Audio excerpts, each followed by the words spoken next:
Good healthy morning Yusuf साहब। बेटा कैसी है? आपका सर दर्द कैसा है? बस सब चलता रहता है। आप बताइए। आपको सेहत दे और प्रोग्राम में बाकायदा आती रहे। आखिरी प्रोग्राम जो आपने किया था टीवी पे नशर नहीं हो रहा था, लेकिन वो आया भी नहीं। आ जाएगा बहुत जल्दी आ जाएगा। हाँ जी। अच्छा, आज डॉक्टर से ये सवाल करना है कि मेरी बहू है जिसके बारे में मैं आपसे अक्सर पूछते हैं। हाँ जी। कि उसके बच्चे नहीं हो रहे, उसका हार्मोनल इलाज बहुत ज्यादा हुआ है। अभी कुछ 2 महीने से वो एक शिकायत करने लगी सर दर्द की। ठीक है। बहुत शदीद होता है। आपने कहा उनका हार्मोनल इलाज चल रहा है? नहीं हो चुका, उसमें डॉक्टर ने मना कर दिया क्या मजीद और नहीं हो सकता। हाँ गुंजाइश नहीं है। तो अब वो वैसे बिल्कुल ठीक है। ब्लड प्रेशर उसका बहुत लो रहता है, 100 से भी नीचे रहता है, और नीचे का जो है वो 60 से भी नीचे रहता है। तो उसके सर में दर्द बहुत होता है, और जब ज्यादा सर में दर्द होता है तो उसके देखने में भेंगापन आ जाता है, जो खुद ब खुद ठीक हो जाता है। जब हमने आंखों के डॉक्टर को दिखाया, ब्रेन के डॉक्टर को दिखाया, तो उस वक्त उसको वो सिम्टम नहीं हुए। उन्होंने कहा भाई हमें तो कोई फाइंडिंग नहीं मिल रही, तो डॉक्टर साहब कुछ रोशनी डालें इस पे। अच्छा ठीक है जी, हम अभी पूछते हैं sir. Thank you so much for your call. देखिए इनकी हिस्ट्री में बाकी चीजें सब नॉर्मल थी, एक चीज जो है नॉर्मल आई, भींगापन नजर आना। कि इतना सर में दर्द हो रहा है कि भींगापन। ये भींगापन जहां नजर आता है इसका मतलब है आकुलर मसल की वीकनेस आई है। कोई दो नजर आ रहे तो नहीं रहे, इनसे ये पूछना चाहिए, ये देखना चाहिए कि कोई और वजह तो नहीं है। उसके लिए हमारा शक जाता है डिमाइलिनेशन की तरफ, उसके लिए हम कहते हैं कि MRI करवाएं। लेकिन इनकी हिस्ट्री को मद्देनजर रखते हुए मुझे लगता है कि साइकोलॉजिकल फैक्टर ज्यादा है, चूंकि गायनेकोलॉजिकल प्रॉब्लम इनको रहा है। सर लेकिन एक ऐसा सर दर्द भी होता है कि कहीं देखना आपके लिए थोड़ा सा मुश्किल हो जाता है, यू डू दिस, वो अलग बात है। या फिर आपकी आंखें बंद हो जाती हैं। भींगापन डिफरेंट है। और एक वजह मुझे नजर आ रही है कि इनका हीमोग्लोबिन कम लगता है, जो ब्लड प्रेशर इनका कम है। ब्लड प्रेशर कम की वजह से हीमोग्लोबिन कम है, और ये इनको नढाल सी रहती हैं, हो सकता है उसकी वजह से हेडेक हो। हीमोग्लोबिन कम हो उसकी वजह से भी हेडेक हो सकता है। इनकी डिटेल हिस्ट्री होनी चाहिए, और मोस्ट प्रोबेबली खतरनाक नहीं होगा।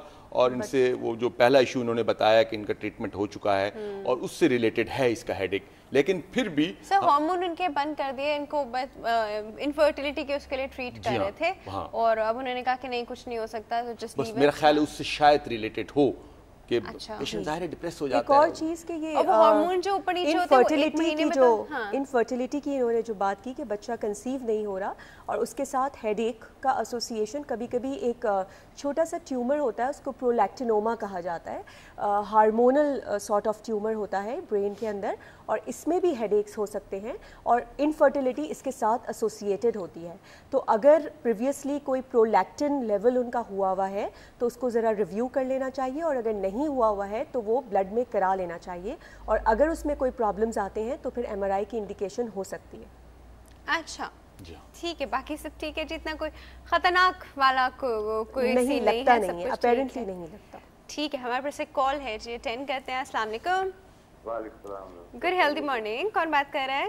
अहमद बोल रहा हूँ कराची से। जी अहमद साहब कैसे हैं? अल्हम्दुलिल्लाह। क्या पूछना चाहेंगे? सवाल पूछना था कि डॉक्टर साहब आपसे मैं गुजारिश कर रहा हूँ, ये सीरोटोनिन और ट्रिप्टोमिन जो क्या 3 डॉक्टर हैं? हम पूछे। अच्छा आप पूछ लीजिए, हम पूछ लेते हैं। हाँ जी जी हाँ जी जी मैं कह रहा हूँ कि वो एक सीरोटोनिन कंपाउंड होता है और ट्रिप्टोमिन जी, ट्रिप्टोमिन ठीक है। हाँ, इनका कोई है सिग्निफिकेंस हेडेक में, और दूसरा कि कोई फूड्स ऐसे हैं जिसमें चॉकलेट्स वगैरह या बिल्कुल बिल्कुल वो उन चीज़ों से थोड़ा सा मालूम करना था। हम आपको अभी बता। मुझे अक्सर जो है वो क्लस्टर हेडेक होता है, तो बड़ा ही वो एक समझे कि बस एक अजाब होता है। आई कैन अंडरस्टैंड। ठीक है जी, बस अब अभी बात करते हैं। Thank you so much for call. Sir ये आप बता दीजिए सेरोटोनिन थ्योरी जो है ये बहुत एस्टेब्लिश थ्योरी है, उसी की वजह से ये हेडेक, ये क्लस्टर हेडेक जो खास तौर पर इन्होंने कहा सिगरेट स्मोकर्स में, और खास तौर पर ये रात को होता है, बहुत सीवियर दर्द होता है कि दर्द जैसे भी ज्यादा दर्द होता है। ये बहुत ऐसा ये खवातीन में भी हो सकता है ना? नहीं खवातीन में नहीं, 90% मेल में होता है, 10% फीमेल में होता है। अल्लाह ताला ने बहुत सारी कहीं ना कहीं कंपनसेशन की हुई है, तो उन्होंने सही कहा कि माइग्रेन इसको जो क्लस्टर हेडेक है क्लस्टर्स में आता है, 1 से 8 क्लस्टर्स में आता है, 5-6 अटैक यकदम हो गए, क्लस्टर्स में आता है। और इसका इलाज जो बेहतरीन है ऑक्सीजन लेना, 8 मिलीग्राम पर लीटर जो है 8 ml पर लीटर ऑक्सीजन ली जाए, ज़्यादा ऑक्सीजन ली जाए, और पंप ट्रीटमेंट किया जाए इनको, ट्रिप्टान से और पेन किलर से, तो रिलीव हो जाता है। और इसका एंडोमेथासिन का भी इसमें काफ़ी रोल है। एंडोमेथासिन देने से भी हेडेक ये दूर हो जाता है। अच्छा, ये नॉर्मल मेडिसिन से नहीं होगा? बहुत रिवार्डिंग है, बहुत नॉर्मल हमारी मेडिसिन होती हैं, आइबुप्रोफेन ले लिया, इससे कम होता है, सोडियम ले लिया, इससे नहीं होता। अगर तो वाकई क्लस्टर हेडेक है तो आम पेन किलर से नहीं जाएगा। ये एंडोमेथासिन से, नेप्रोक्सिन से कुछ जाता है, लेकिन एंडोमेथासिन से ज्यादा रिस्पॉन्ड करता है। पैरासिटामोल जैसी कम, बहुत कम। जिस तरह और सर दर्द है हेमिक्रेनियाज, वो भी एंडोमेथासिन से रिस्पॉन्ड करते हैं। वो रात में होते हैं, उसमें भी आंखों में पानी आता है, उसमें भी नाक में कंजेस्शन हो जाती है, ऑटोनॉमिक फीचर्स हैं, उसमें भी साइनसिस की तरह प्रेजेंटेशन होती है। तो ये इन सब को जो है, ये हेमिक्रेनियस, ये किस तरह के ये भी सर दर्द की किस्म है, क्लस्टर हेडेक से मिलती जुलती है। ये भी खतरनाक नहीं है, ये भी लंबा कोर्स इनका चलता है। इनकी मोस्टली प्रिपोनेंस जो है वो मेल में है, और ये इंडोमेथासिन रिस्पॉन्सिव उसको हेडेक्स कहलाते हैं। और ये इसमें ऑटोनॉमिक फीचर हमेशा रात को होते हैं, ये सोते वक्त होते हैं, हर रोज तो नहीं होते, कभी-कभी ये भी एपिसोडिक हैं। किसी दिन आप बहुत थक जाएं तो उस दिन हो जाएंगे, है ना? ये भी होते हैं काफी। ये मेल में इसकी प्रिपोनेंस ज्यादा है और ऑटोनॉमिक फीचर ज्यादा हैं और खतरनाक नहीं है ये। अच्छा, हमारे पास एक कॉल है, 10 कहते हैं। अस्सलाम वालेकुम। गुड हेल्दी मॉर्निंग, कौन बात कर रहे हैं?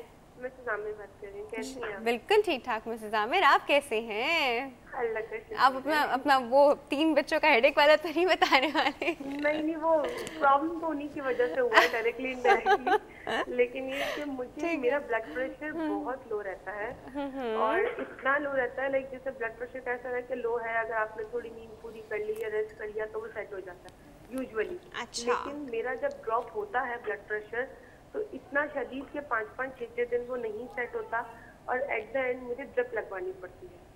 कितना ब्लड प्रेशर आपका ड्रॉप होता है तो आपको ड्रिप लगवानी पड़ती है? हाँ, ड्रिप लगवानी पड़ती है। आपका वाटर इनटेक कैसा है?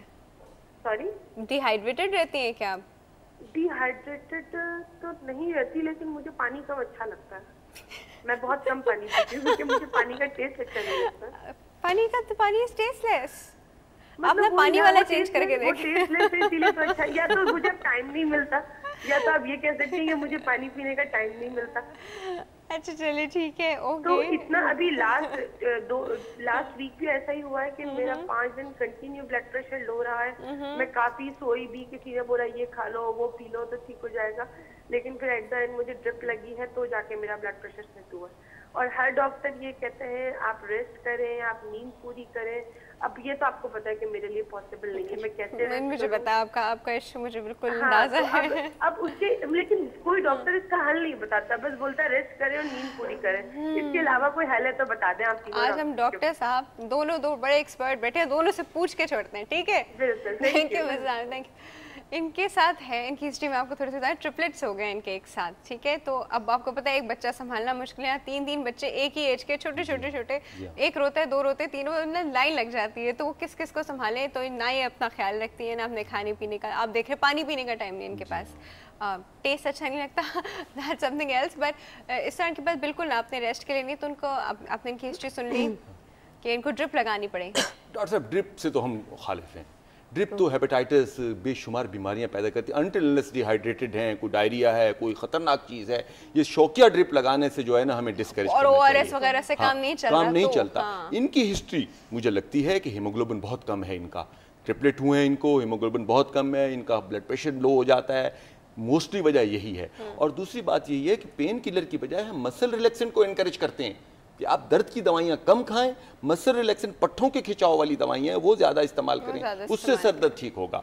तो मेरा ख्याल है इनकी खिंचाव वाली बीमारियाँ, दवाइयाँ कौन सी बीमारी करें? मसल रिलैक्सेंट आम सी पेन किलर नहीं होती, जैसे टिज़ेनाडीन है, टिज़ेनाडीन से आप ले सकती हैं, उससे मसल थोड़ा कम होता है। वो फिर किडनी और स्टमक को मुतासर उतना नहीं करती जितना पेन किलर करती है, जिस तरह नेप्रोक्सन करती है, जिस तरह डिक्लोफेनिक सोडियम या डिक्लोफेनिक पोटाशियम करती है, तो उनका वो होता है। अच्छा मैम, क्या अब आप अपनी तरफ से कोई उनको सजेशन दे दें, क्योंकि शी इज वेरी वरीड कि 3 बच्चों के साथ वो कैसे अपने आप को हैंडल करें? I can understand, I am sure बहुत ज़्यादा वो स्ट्रेस में होंगी, physical as well as mental stress में।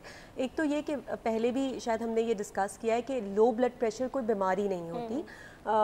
लोगों को लो ब्लड प्रेशर, लोगों के लिए अगर किसी का 90/60 का ब्लड प्रेशर रहता है तो ये एक अच्छी बात है। अगर आपका नॉर्मल ब्लड प्रेशर 90/60 या 90/58 इस तरह का रहता है तो उसमें कोई डरने वाली बात या कोई ख़तरनाक बात नहीं है। जहाँ हम ड्रिप लगाते हैं तो उसमें 4 ग्लास पानी हम वेन्स के थ्रू देते हैं, तो क्यों ना हम मुंह से पी लें। यानी बात तो वही है कि उसको आप डायरेक्टली वेन में डाल दें या आप मुंह से पी लें।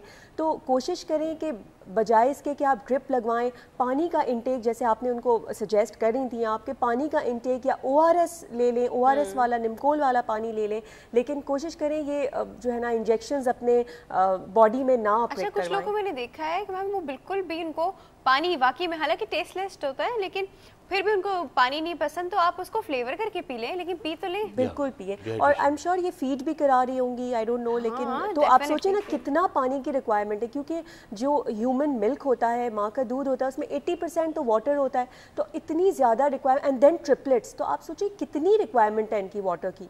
तो अगर मेरे ख्याल में तो इनको 12 से 15 ग्लास पानी दिन के पीने चाहिए। तो अगर ये पानी नहीं पिएंगी और ड्रिप लगाएंगी तो आई डोंट थिंक इनका प्रॉब्लम कभी भी सॉल्व होगा। ये तो एक साइकिल चलती रहेगी, ये ड्रिप लगाती रहेंगी, फिर ये निढाल होंगी, फिर तो कोशिश करें पानी का इंटेक, अच्छा nutrition, then calcium and vitamin D. Again अगर आप फीड करा रहे हैं तो फिर विटामिन डी का इंटेक अच्छा होना चाहिए, क्योंकि विटामिन डी की डेफिशिएंसी से भी यही सारे अजीब अजीब से सिम्टम्स होते हैं कि थकावट रहना, दर्द रहना बॉडी में, मज़ा नहीं आना। तो विटामिन डी का लेवल या चेक करा लें या फिर रिप्लेस कर दें उसको। उसी तरह 1 ग्लास दूध का रोज़ाना पीना, कैल्शियम रिप्लेस करना, जैसे डॉक्टर साहब ने कहा आयरन की अगर ज़रूरत है, हीमोग्लोबिन कम है तो आयरन रिप्लेसमेंट। तो न्यूट्रिशनल थेरेपी से जो है ना वो इनके बहुत सारे मसले हल हो सकते हैं। इसी बात पे एक ब्रेक ले लें सर।